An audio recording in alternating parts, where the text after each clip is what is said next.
Hello friends, today I will discuss the armature reaction in the alternator. In this video, I cover the following points: the necessity of this, definition of it, terms used, and the equivalent circuit of the alternator, phasor diagram, vector diagram, and remedies to the armature reaction. First, let me consider the necessity of the armature reaction in the alternator.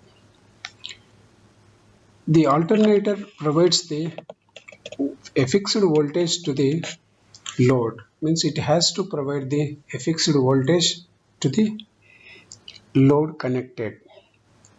So the induced voltage in the alternator is given by the equation like this: 4.44 when pitch factor into distribution factor into flux per pole into frequency of the supply, that is induced EMF, and the T is the number of turns per phase.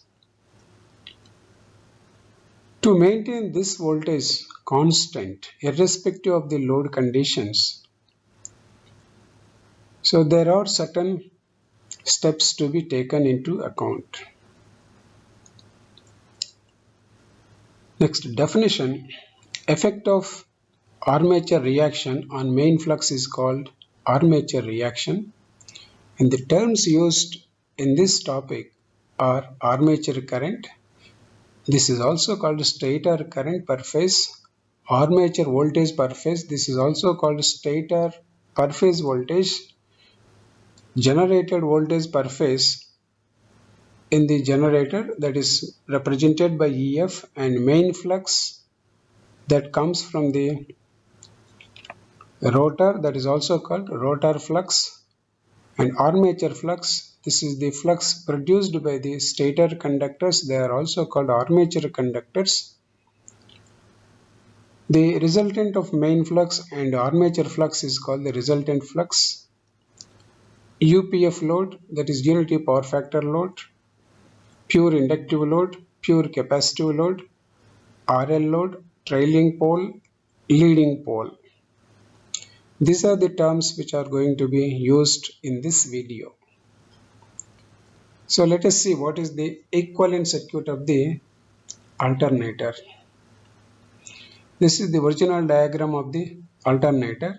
This is the rotor, and it has the two poles. This is one pole, this is another pole, and these poles are formed by the DC supply, that is called excitation voltage, and the current that flows in this is called IF, and these are the stator windings, that is three-phase winding. This is one winding, this is another winding, this is another winding.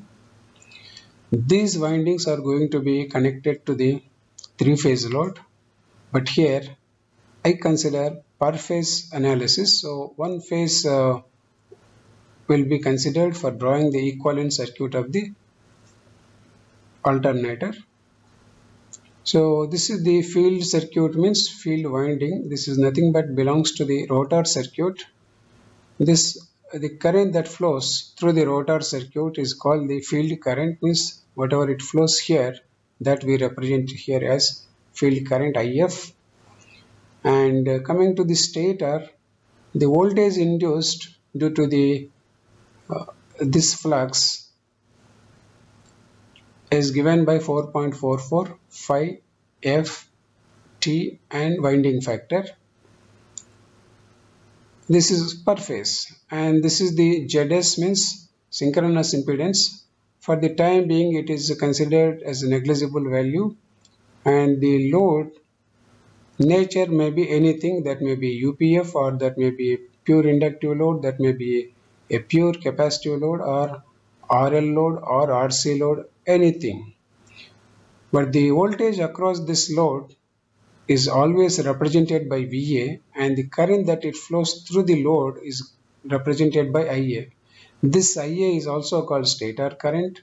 This IA is also called as armature current. Similarly, this VA is also called the armature voltage or voltage across the load, or this is also called the terminal voltage. So next, similarly here we use term called leading pole and trailing pole, especially when the load is unity power factor. The suppose the rotor is rotating in the clockwise direction. If the rotor finds the pole first, that pole is called the leading pole, and if the rotor leaves that pole, is called the trailing pole, like this. So for this direction, clockwise direction, first this this side of the pole will be encountered, so this is called leading pole, and when it leaves, this is the last pole, that is this we call as trailing pole. And if you look at it, the flux distribution is more here, whereas the flux distribution is less here, only in case of unity power factor case.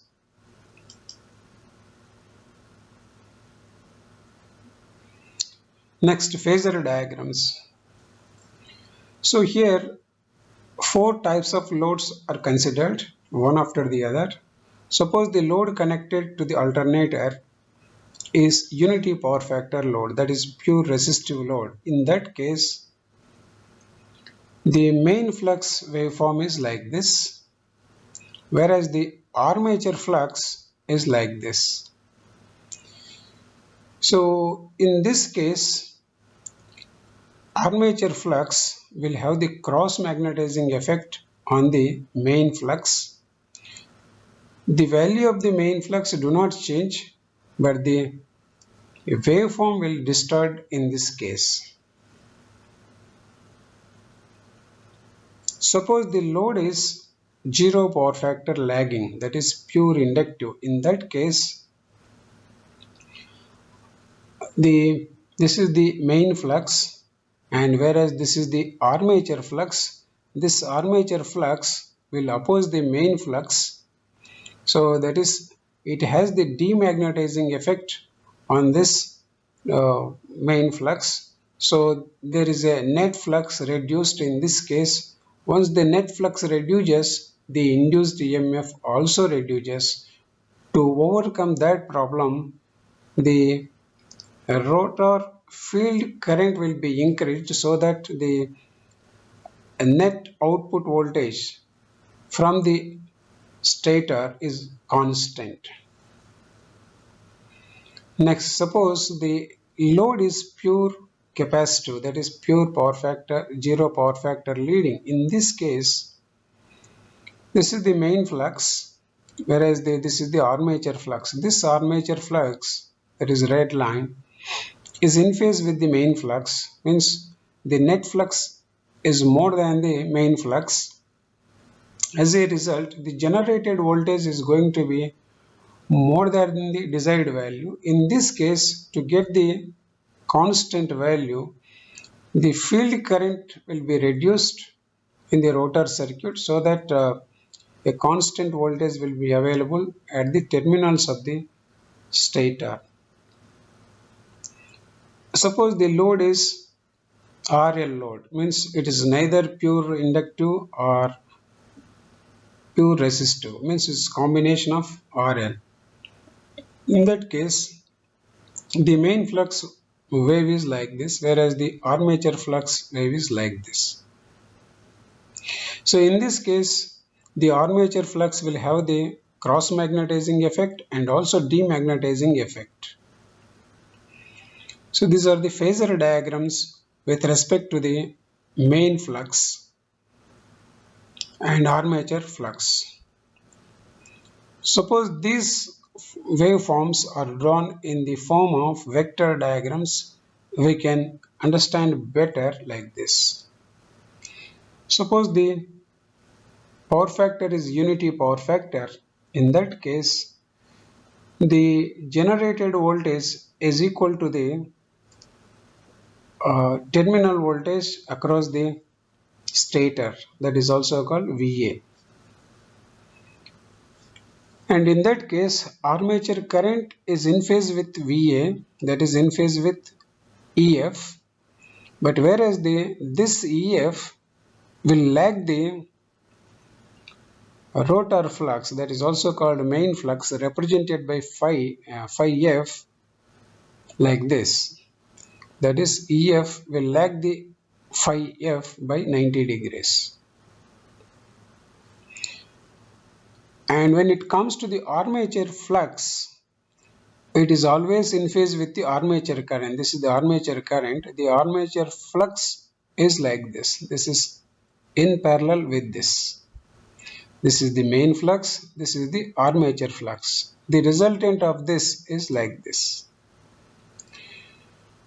So in this case, the waveform will distort from the original shape. Next, coming to the zero power factor lagging. That is, in this case, this is the VA and this is EF, and this IA will lag the VA by 90 degrees like this, because it is a pure inductive load. In a pure inductive load, voltage leads the current by 90 degrees. So IA will lag the VA by 90 degrees. This IA will also produce a flux. That flux we call as phi AR like this. That is also in phase with IA. So that's why the direction of this is also just like IA direction. Similarly, this EF is produced because of the rotor field current, that is IF. So that current produces the flux called phi F like this.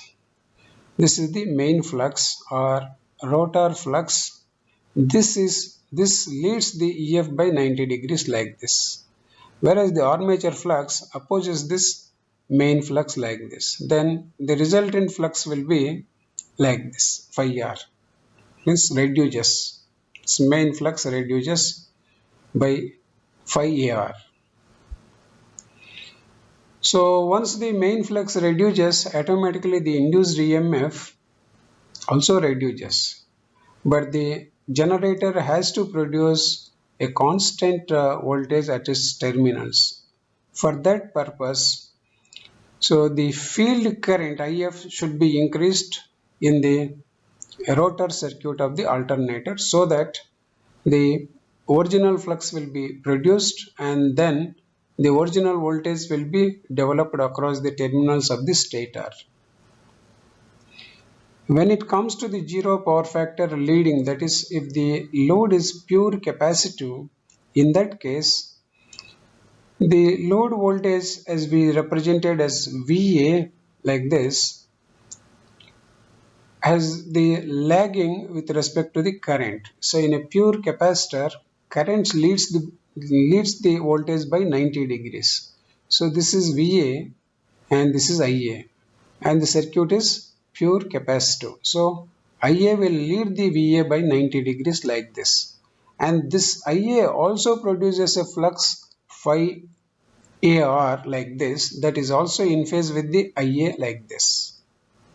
Similarly, there is a flux corresponding to EF, that is here phi F like this.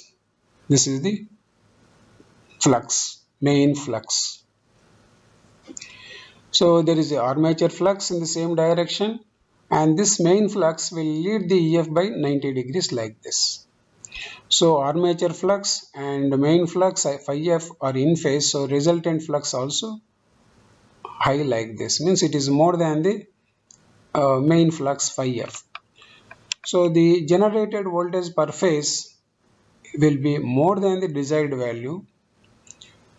So the generator should not provide the more voltage than required. So for this purpose, the rotor field current IF should be reduced so that the net flux reduces to main flux phi F. So then the generator provides the constant voltage. So this here we find the magnetizing effect, whereas here demagnetizing effect, that is for with lagging power factor, demagnetizing effect will be there. With the leading power factor load, the effect is magnetizing, and whereas in the unity power factor load case, it is cross magnetizing on the main flux. Let me summarize once the effects of armature reaction and remedies. So if the load power factor is unity power factor, the armature current effect is cross magnetizing. So it ultimately distorts the voltage magnitude, voltage waveform, but it does not change the magnitude of the main flux. If the load is lagging load, that is pure lagging load, in that case the magnetizing effect is demagnetizing, that is armature flux will oppose the main flux. In this case, the net generated voltage will be less than the required value. So to get the original value, the remedy is increasing the field current in the rotor circuit so that the original flux will be produced, so that the original voltage will be developed in the generator. So next, if the load is leading power factor, in that case, the armature flux and the main flux are going to be in phase with each other, that is magnetizing. So as a result, the armature flux aids the main flux, and this increases the EMF more than the desired value. So it should be reduced to get the original value. For getting the original value, the field current in the rotor circuit should be reduced so that the original EMF will be produced in the generator.